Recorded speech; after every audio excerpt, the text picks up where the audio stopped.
Hey folks, your OS Reviews. You're watching our video first look and a quick review of the Globmall Abox LED mini projector. This one sells on Amazon for $130, which I think is a little expensive for a projector that has a native resolution of standard 480 by 800. Pretty typical for these lower cost generic projectors. However, now that 720p projectors are creeping into the entry-level segment of the market, it's a little bit of a tougher sell. However, the design here is interesting, and Abox claims that this projector does perform better than its competitors in terms of its brightness as well as its overall color saturation.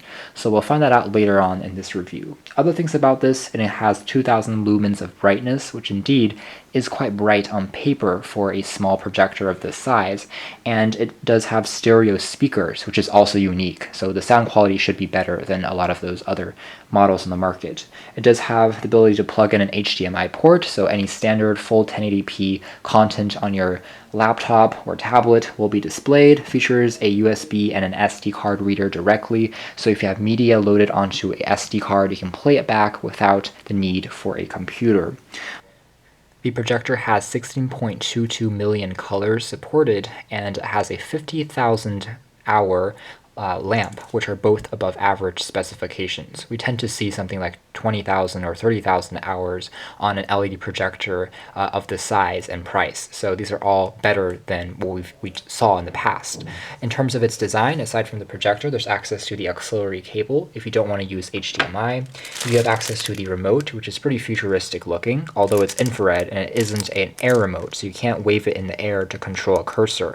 However, it's pretty intuitive and easy to use. You can select the navigation, you can select the input source from SD to HDMI to the AV cable. There's also the menu. You can select the volume and go back.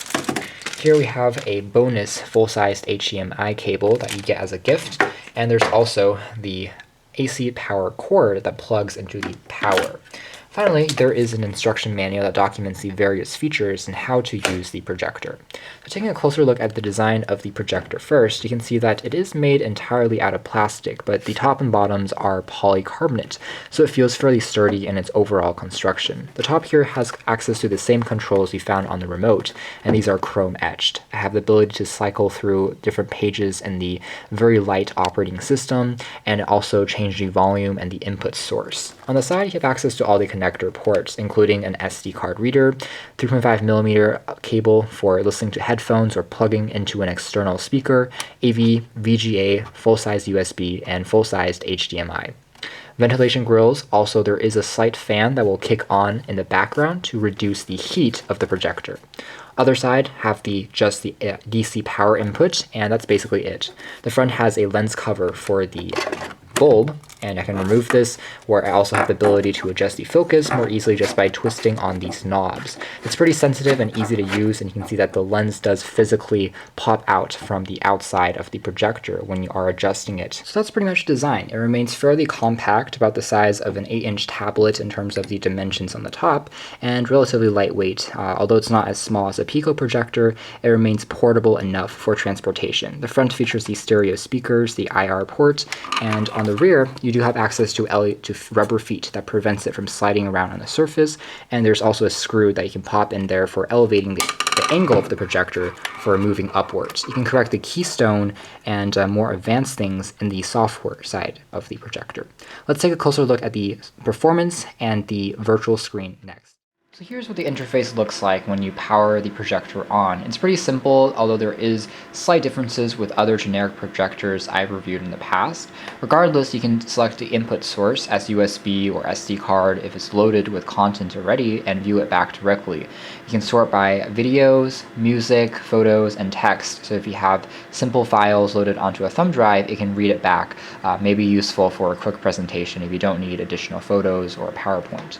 So you can navigate things around using the controls on the projector or the remote. So you can see this is what it looks like when you select different icons. If I go into settings, I can change things like the language, I can change a software update through USB, and over here I can change the color temperature of the projector, the projection mode, and the aspect ratio, and reduce the noise, which will turn the fan noise down, but that will run the risk of having the projector get a little hot after you run it for a while.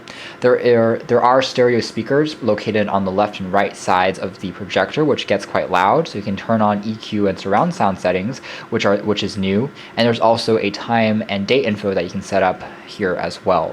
It goes to sleep after a few moments of inactivity. Alright, so let's try connecting to HDMI by means of a laptop and see how that process looks like.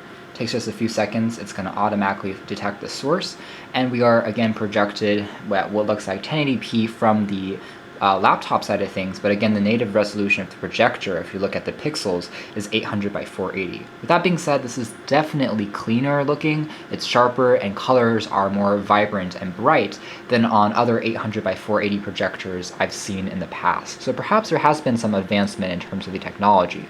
If we kind of zoom all the way in here, you can still notice a little bit of pixelation, but it's really not bad, especially if you are just looking at images or videos. And right now we have a virtual screen size of roughly 90 inches on the wall, so you can see that it's already quite impressive in terms of the brightness and the color saturation and the overall effect that you get.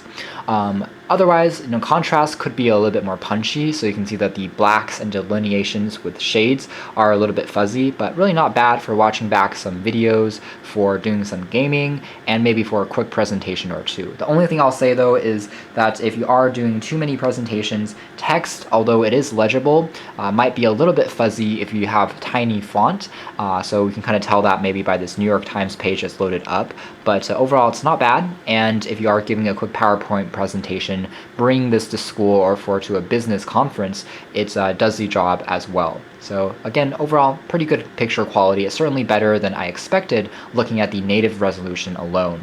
And again, that's probably thanks to the advancements that they've made in the past few years to making the brightness stronger, in addition to just punching up the overall saturation level on these low-cost units. The projector itself can change focus by manual tuning, so you can kind of change this by playing around with it. You can also change the keystone by tilting it up or down on the projector lens itself, which is kind of cool. So if you have a wall that's slightly slanted, you can still get a good picture or a good effect. But these things are again manual and not automatic. So let's take a look at a quick video clip and see how it does for loading up a quick video. This video right now, I can see that the colors are fairly accurate looking as far as the color temperature. By default, it is a little cold. It's closer to a blue tint, but overall it's not bad, and again, it can be recalibrated through the settings if you want to dig a little deeper. So certainly produces a good enough image for watching home cinema, for surfing on YouTube, Hulu, and again, enjoying content on a larger display with friends and family. Also makes for a good option if you are tight on space and you want to use this in a dorm or at an apartment that you don't have space, again, for a larger television set. This actually does a pretty good job. Fan noise is actually surprisingly quiet. There is a little noise that you can hear, but it's a lot more silent than competing models I've tested, which is great for enjoying the experience more. These speakers are definitely the highlight of this particular model. Since it is stereo, it punches out more volume and fills up the space quite well. Usually projector speakers tend to be tinny and distorted, but this one actually sounds quite rich sounding. Now, it doesn't have a lot of bass, so for lower frequency, it still lacks that effect, so I would still recommend plugging in a subwoofer or your own stereo speakers for the best effect. But all in all, for built-in speakers, it really does the job for some quick movies and clips on the go. So that's one of the highlights here.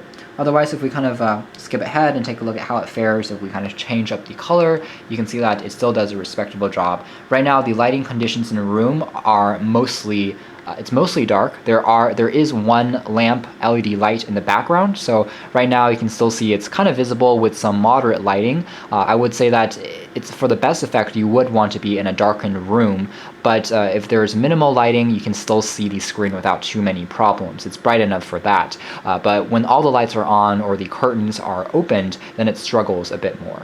So overall, this is, I would say, actually a pretty good budget projector or a mini projector, as long as you understand your needs and expectations. I wouldn't say that this is the best performing unit in the world just because it still does have that 800 by 480 resolution, even though the effect of the saturation and color are miles ahead of other models we've seen in the past. This one does have better speakers, it does have better sound, it has a better build, it has the keystone correction function, so there are a lot of extras that really enhances it and sets it apart. However, for a little bit more money, you could also pick up a 720p projector, which are now again creeping into the market, and that might be a slightly stronger long-term investment. But nonetheless, if you're looking for a solid mini projector, this one is not bad at all. You can check out more details in our official written review coming out soon, but for now, this has been our video. Thanks for watching here at OS Reviews. This has been the Abox or M-Star Demo Mini LED Projector.